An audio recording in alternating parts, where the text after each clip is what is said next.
बिहार का किशनगंज जिला और लोकसभा सीट के इतिहास क्या कहते हैं, इसके जातीय समीकरण क्या कहते हैं।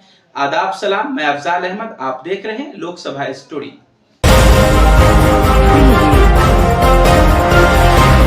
बिहार के किशनगंज लोकसभा सीट पर मुस्लिम बहुल्य क्षेत्र होने की वजह से किशनगंज जिला पश्चिम बंगाल, नेपाल और बांग्लादेश बॉर्डर से जुड़ता है।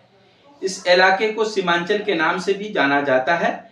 इस सीट पर पहली बार 1957 में लोकसभा चुनाव हुए थे। तब से लेकर अब तक इस सीट पर केवल एक बार हिंदू सांसद जीतकर दर्ज करने में कामयाब हुए थे। 1967 में प्रजा सोशलिस्ट पार्टी के उम्मीदवार लखन लाल कपूर चुनाव जीते थे।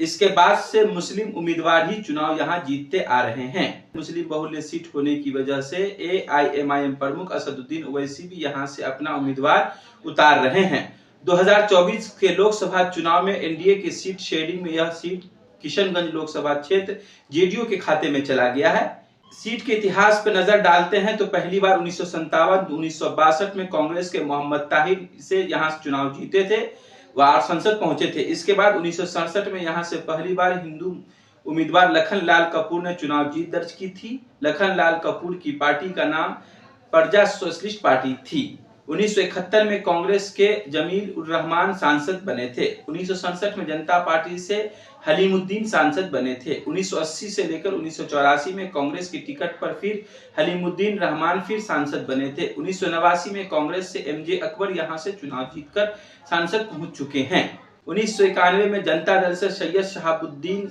सांसद बन चुके हैं। 1996 जनता दल से मोहम्मद तस्लीमुद्दीन सांसद बन चुके हैं। 1998 में लालू की पार्टी आरजेडी से मोहम्मद तस्लीमुद्दीन सांसद बन चुके हैं। 1999 में बीजेपी से सैयद शाहनवाज हुसैन भी यहां से सांसद चुने जा चुके हैं। 2004 में आरजेडी से मोहम्मद तस्लीमुद्दीन सांसद चुने जा चुके हैं। 2009 में कांग्रेस के नेता मोहम्मद असरारुल हक सांसद बने थे। 2014 में कांग्रेस की मोहम्मद असरारुल हक फिर दोबारा यहां से चुनाव जीतकर संसद पहुंचे थे। 2019 में लोकसभा चुनाव में कांग्रेस से मोहम्मद जावेद ने जीत दर्ज की थी। 2019 के लोकसभा चुनाव में परिणाम की अगर बात की जाए तो आंकड़ों के मुताबिक कांग्रेस के प्रत्याशी मोहम्मद जावेद ने जेडीयू के उम्मीदवार सैयद मोहम्मद अशरफ को 34,661 वोटों से हराया था। मोहम्मद जावेद को 3,67,000 वोट मिले थे। जेडीयू के सैयद मोहम्मद अशरफ को 3,32,551 वोट मिले थे। ओवैसी की पार्टी एआईएमआईएम के उम्मीदवार अख्तरुल इस्लाम शाहीन को 2,95,000 वोट मिले थे। 2014 के लोकसभा चुनाव में इस सीट पर कांग्रेस के मोहम्मद असरारुल हक ने जीत दर्ज की थी और उनकी जीत की मार्जिन काफी बड़ी थी। असरारुल हक ने बीजेपी के उम्मीदवार दिलीप कुमार जायसवाल को करीब 2 लाख वोटों से हराया था। तब जेडीयू उम्मीदवार अख्तरुल ईमान अलग चुनाव लड़े थे। इस सीट पर उन्हें 55,822 वोट मिले थे। 17,000 से अधिक लोगों ने किशनगंज सीट पर नोटा का बटन दबाया था। इस सीट पर 64% मतदान हुआ था। कुल 9,28,490 लोगों ने अपने मत का अधिकार का प्रयोग किया था। 2009 के लोकसभा चुनाव में भी इस सीट से मोहम्मद असरारुल हक ने जीत दर्ज की थी। किशनगंज लोकसभा सीट में करीब 70% मुस्लिम वोटर की संख्या होने के बाद इस यादव, सहनी, पासवान, ब्राह्मण, शर्मा, रविदास और मारवाड़ी वोटरों की संख्या यहाँ लगभग है। मुस्लिम वोटरों की संख्या ज्यादा होने के चलते ही यहाँ पार्टियां यहाँ अल्पसंख्यक उम्मीदवार को चुनाव मैदान में उतारती है, यही प्रमुख कारण रही है। असदुद्दीन ओवैसी अपनी पार्टी एआईएमआईएम को यहाँ से उम्मीदवार उतार रहे हैं। इस बार उन्होंने अख्तरुल इस्लाम शाहीन को किशनगंज लोकसभा सीट से उतारने का फैसला किया है। 6 विधानसभा सीटों में 5 आरजेडी के विधायक हैं और 1 विधानसभा सीट पर कांग्रेस के विधायक हैं। अमर विधानसभा सीट पर एएमआईएम के उम्मीदवार ने जीत दर्ज की थी।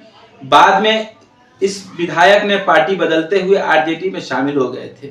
ये तो रहा लोकसभा किशनगंज का इतिहास कि 1957 से लेकर 2019 तक किन प्रत्याशियों ने किन पर अपनी बढ़त बनाई और कितने वोट मार्जिन से ये लोग जीत करके लोकसभा पहुंचने में कामयाब हुए, किस पार्टी का वहां वर्चस्व रहा और कितनी ज्यादा वहां उसकी कैंडिडेट बार बार जीत करके आए।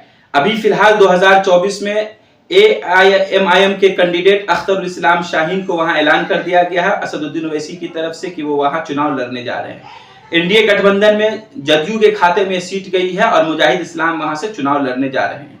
अब इंडिया गठबंधन की तरफ से यह सीट कांग्रेस के खाते में जाता हुआ दिख रहा है क्योंकि इससे पहले वहां पूर्व में सांसद जो है मात्र बिहार के अंदर में 40 लोकसभा सीट में इंडिया गठबंधन एक सीट जीतने में कामयाब हुई थी। वो सीट था किशनगंज। उसी सीट पर फिर से इंडिया गठबंधन में यह सीट कांग्रेस के खाते में जाता हुआ दिख रहा है।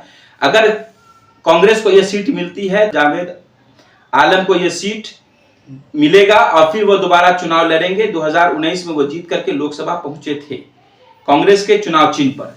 अगर यह सीट इंडिया गठबंधन में कांग्रेस के खाते में जाती है तो यह सीट कांग्रेस के खाते में अगर जाती है तो फिर वहां से जावेद आलम चुनाव लड़ेंगे और कहीं न कहीं वो फिर जीत के लिए प्रबल दावेदार देखे जा रहे हैं। लेकिन तीनों कैंडिडेट अपने आप में वहां बहुत मजबूत है। जदयू से अगर मुजाहिद इस्लाम की बात की जाए, अगर असदुल ईमान की बात की जाए एमआईएम से, या फिर कांग्रेस से जावेद साहब की बात की जाए, तो सबके सब काफी मजबूत कैंडिडेट हैं। और देखना अब ये होगा कि 2024 का चुनाव किशनगंज का रिजल्ट क्या कहता है।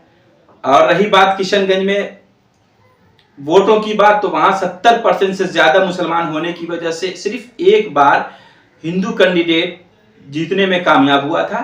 फिर उसके बाद 2014 में बीजेपी उस सीट से अपने कैंडिडेट को खड़ा की थी, लेकिन वो कामयाब नहीं हो सके थे। असरारुल हक से वो हार गए थे। तो इस वजह से जदयू के खाते में वो सीट गई है और जदयू को वो सीट मिला है, तो उन्होंने मुजाहिद इस्लाम को फिर से मैदान में उतारा। अब देखना ये होगा कि वहां की जनता क्या विचार कर रही है, किसको जिताकर पहुंचाने में कामयाब होगी। एमआईएम की अगर बात की जाए तो अपने आप को वो किशनगंज में काफी मजबूत दिखाता है कि हम काफी मजबूत हैं। तो उनका दावा है कि हम काफी मजबूत, ये सीट हम जीत रहे हैं। लेकिन कांग्रेस लगातार वहां कई बार वहां से कांग्रेस जीत करके लोकसभा पहुंचने में कामयाब हुई है।